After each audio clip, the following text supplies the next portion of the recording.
This is chapter 17, day 4, and it's called Predicting the Weather. This little rhyme here: red at night, sailors delight; red in the morning, sailors take warning.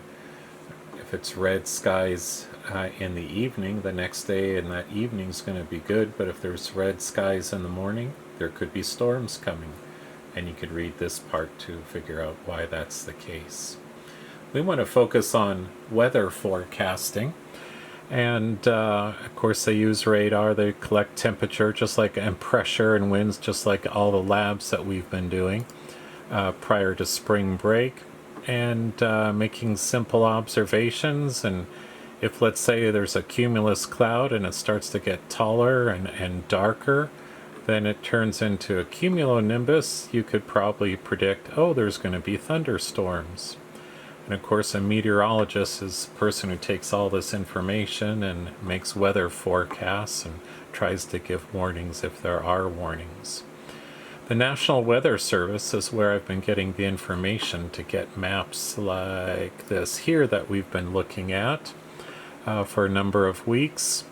And it's information from Earth's surface, and they also have upper atmosphere information that I don't have on these maps that we've been looking at. Now, this is almost all review. There's a few new things. And if I zoom into, let's look at Chicago here. Here is the key for each weather station, and we know what this means. The wind's coming from the southwest. A long and a short tells you 10 plus 5 gives you 15 knots. The number to the upper left is 31, is the temperature, while the dew point is to the lower left. And we've done this numerous times. What our maps over here do not have are these symbols here. And scattered cirrus clouds are the high clouds. And notice it's above the city, and they have the symbol there. While in the middle part, it tells you what the middle clouds are. And then the lower symbol tells you what the low-lying clouds are. But those symbols will not be on the maps that we're looking at. And then here is the number here that we have seen. So over here is 162, and we've been ignoring that. We're going to learn that today. It's abbreviated so it can fit on a map. The rule is, if it's over 500, you add a 9 in front and then put a decimal here. If it's under 500, then you put a 10 in front and put a decimal here. Let's do a few examples. 247. Oh, that's under 500. So we're going to put a 10 in front. So notice there's 10, 247, put the decimal in there. Let's do another one, 899. It's above 500, so they're going to put a 9 in front. So there's the 899, put a 9 in front and put a decimal here. Let's look at another example, 794. And that's over 500, so we put a 9. 794, put the decimal in there. Let's look at this one, 194. Oh, that's under 500, so we put a 10 in front, and it's over here. So there's the 10, 194, and put the decimal there in millibars. So that is the pressure above at that city. Here is how much pressure change there is in the last 3 hours.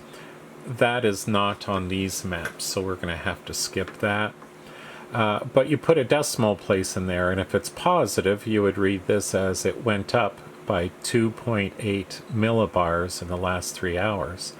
And if the pressure is going up, that tells you, clear skies are coming, because the high pressure has clear skies. Of course, we've been practicing doing the weather maps for weeks. So, and we've done isobars. Remember, we drew a map. These lines here are pressures. Some maps have isotherms, so the same temperature, but we usually look at isobars because that tells you a lot about what the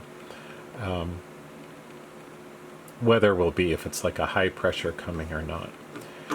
Now, normally I do the lab stuff in a separate video, but for part A of the lab, we're actually going to look at this picture here. And there, it's bigger for you. So if you could get your lab 17-3A, and we're going to do part A. And you can hit pause while you get the lab, but I'm going to go ahead. And we're going to look at Chicago and then Miami. So here is Chicago. And the mouse isn't working on this. So we'll just have to do it this way. So here is Chicago. And let's zoom in this way. Here we go, so you can see it a little easier. And the first blank beside Chicago is what's its temperature? Well, we look up here and it's 55.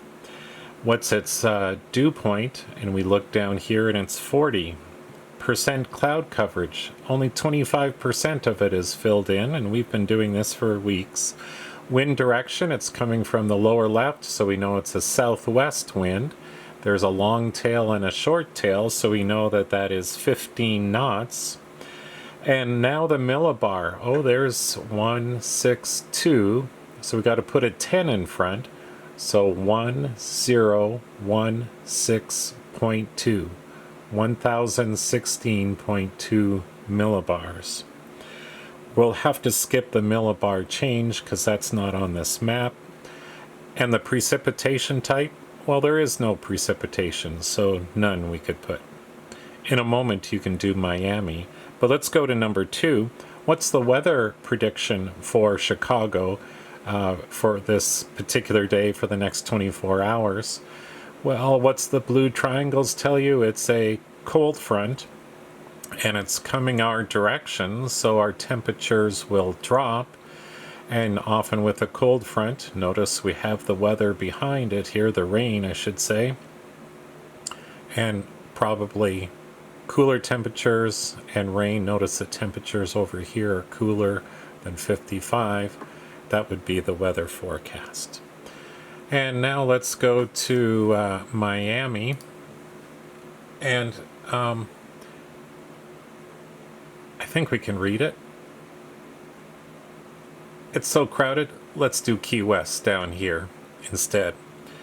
So I want you to fill it in. You got to get the temperature, the dew point, percent of cloud coverage, you can interpret that, wind direction, it's coming from up here, so whatever that is, wind speed, it looks like there's a long tail and a short tail. What's its millibars? And this reads 208. So you got to put a 10 in front. So 1020.8. And we don't have information for millibar change, so leave that blank. And precipitation type, well, it's clear skies, so there is none. Do load up the video about the lab, and there I have the information for part B. I mistakenly said on that video that you would see attachments to the email, but I've included it in our lecture discussion to be able to do part A. So go to the lab to do part B, the lab video.